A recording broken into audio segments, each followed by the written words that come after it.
Good morning friends, welcome to Raj blog. বড়দের প্রণাম জানিয়ে ছোটদের ভালোবাসা দিয়ে আজকে ব্লগটা আমি শুরু করছি। আশা করছি তোমরা সবাই ভালো আছো আর আমিও ভালো আছি।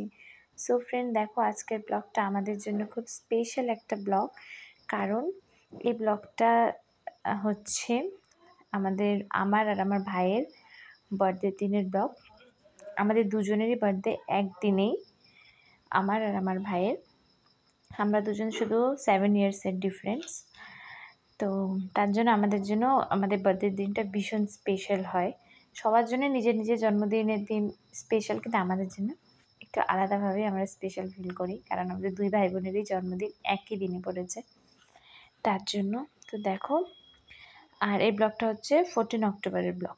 আমাদের বার্থডে হচ্ছে 14 অক্টোবরে ছিল, আর এই ব্লগটা আমি আজকে পোস্ট করতেছি, তোমাদের সাথে শেয়ার করছি আর কি।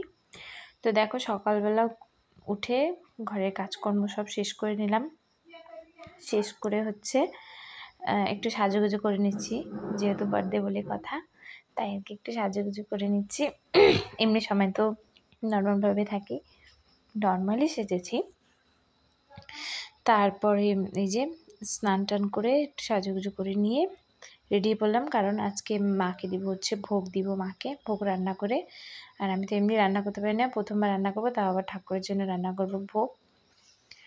তো ওই যে রেডি হয়ে চলে আসলাম হচ্ছে মন্দিরে ঠাকুরের বাসনগুলো সব বাইর করছি ভিতর থেকে। বাইর করে হচ্ছে এখন ঠাকুরের বাসনগুলো ধুয়ে নিচ্ছি, ধুয়ে রোদুতে শুকাই নেব।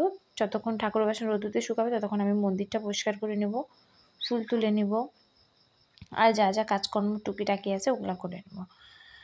তো এই যে দেখো, ঠাকুরের বাসনগুলো মাইজে দিচ্ছি। এগুলো অলরেডি মাইজেই রাখা ছিল ভিতরে, এখন শুধু একটু জল দিয়ে ধুয়ে দিলে আর কি হয়ে যাবে। আর ঠাকুরের ভোগ রান্না করব হচ্ছে আমি উনুনে, আমাদের নিরামিষ উনুন আছে, ওইটাতে আর কি সবসময় ঠাকুরের ভোগ টোগ করা হয়। আর এবছর তো উনুনটা ইউজই হয় নাই, কারণ হচ্ছে লক্ষ্মী পূজা করে নেই।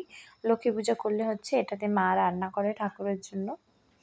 তো এবার তো লক্ষ্মী পূজা করা হয় নাই, ভাবছি রাস পূর্ণিমাতে করব। তারপর দেখো, এই যে উনুনটা নিয়ে এসে এখানে বসায় দিলাম, আর মা বলে দিচ্ছে কী কী করতে হয় রান্না করার আগে আর কি। তো ওগুলাই আর কি করে নিচ্ছি। আর ভাই আর আমি দুজন মিলে করবো, কারণ আমি উনুন ধরাতে পারি না, ভাইকে বলবো ধরা দিতে। আর মম্মি হচ্ছে খড়িগুলা সব জোগাড় করে রেখে দিয়েছিলো, ওই খড়িগুলাই আর কি আমাকে এনে এনে দিচ্ছে, রেডি করে দিচ্ছে সব কিছু।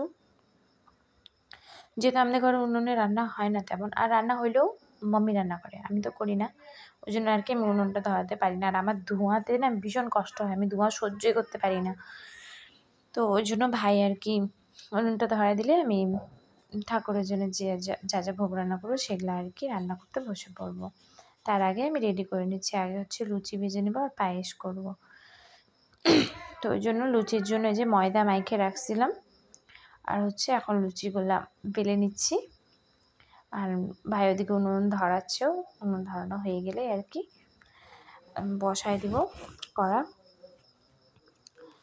আর আজকে বার্থডে, তার জন্য প্রথম ভাবছিলাম বাইরে মন্দিরে যাব, গিয়ে পুজো দিয়ে আসবো। তারপরে ভাবলাম থাক, বাড়িতে যেহেতু আমাদের মন্দির আছে, তার জন্য বাড়িতেই পুজোটা করে নিই। আর এই যে পুজো টুজো দেওয়া হয়ে গেলে হচ্ছে মম্মির সাথে হেল্প করব, কারণ রাত্রেবেলা হচ্ছে একটু ছোট্ট করে সেলিব্রেশন করব, মানে কাউকে ডাকবো না, শুধু আমার স্টুডেন্ট যারা আছে ওদেরকে নিয়ে আর কি কেক কাটিংটা করব। আর পাশাপাশি যারা আছে কাকিরা, ওরাই থাকবে, বাদ বাকি আরও কাউকে ডাকিনি। কারণ হচ্ছে এখন যেহেতু আমরা দুজনে বড় হয়ে গেছি, তো একটু শাই ফিল হয় আমাদেরকেও আর কি বার্থডে করতে, মানুষ কি বলে এত বড় হয়ে গেছে ওই আর কি। আর আমরা যেহেতু একটু গ্রাম সাইডে, আমরা টাউনেও থাকি না গ্রামেও থাকি না, একদম মিডলে থাকি, তাই একটু আর কি লজ্জাও লাগে।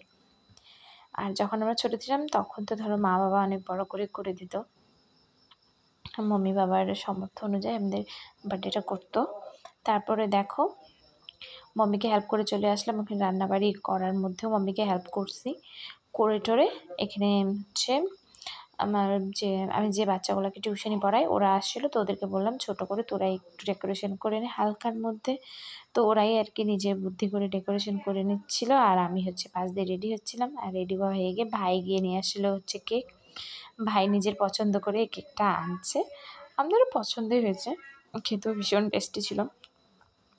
আর তারপরে হচ্ছে বাবা যেহেতু দোকানে গেছিলো, বাবা ছিল না, তো বাবার জন্য অনেকক্ষণ ওয়েট করা হয়েছে। অনেকক্ষণ ওয়েট করার পর বাবা আসছে, তারপর হচ্ছে কেক কাটিং করছি আমরা। সব বাচ্চাদেরকে নিয়ে। এই যে আমার বাবা আছে পাশে, তারপরে আমার কাকু আছে, কাকুরাও ছিল না সকালে। আমি এটাই ভাবছিলাম কাকুরাও যদি লেটে আসে তাহলে আমার আরও লেট হয়ে যাবে, কিন্তু যেহেতু বাচ্চারা ছিল তার জন্য আমি কেক কাটিংটা মানে ধরো সন্ধ্যার মধ্যেই সারছি। বাচ্চারা তো অতক্ষণ রাত জাগে না, না আমাদের মতন, ওরা খাওয়া দাওয়া করে ঘুমাতে হয়, আবার ওদের স্কুল আছে, তাই আমি আর কি লেট করি নাই। আর আমি এইভাবেই 5-6 বছর থেকে এইভাবেই ছোটো করে বার্থডে করে যাচ্ছি, কারণ যেহেতু বড় হয়ে গেছি আর মানে বড় করে সেলিব্রেশন করতে নিজেকেও লজ্জা লাগে আর কি, আর কমফোর্টেবলও ফিল করি না। তারপরে ওদেরকে কেক কাটিং হয়ে গিয়ে তারপর ওদেরকে খাইতে বসাই দিচ্ছি। আর আজকে রান্না হয়েছিল হচ্ছে, যেহেতু আমি মাকে ভোগ দিচ্ছি তো আমরা আজকে নিরামিষই করছি। পনিরের তরকারি, পনির আলুর তরকারি হয়েছিল, আর মটরের ঘুগনি করছিল, লুচি করছিল, আর পায়েস করছিল। আর বাচ্চারা ওরা খেয়ে নিয়ে সবাই নিজে নিজের বাড়ি চলে গেছে, তারপর হচ্ছে আমরা খাইছি। সো ফ্রেন্ড, আজকের ব্লগটা এখানেই এন্ড করছি। তোমাদের আজকের ব্লগটা কেমন লাগলো কমেন্ট করে জানিও। আর সবাই ভালো থেকো আর সুস্থ থেকো। Tata, bye bye.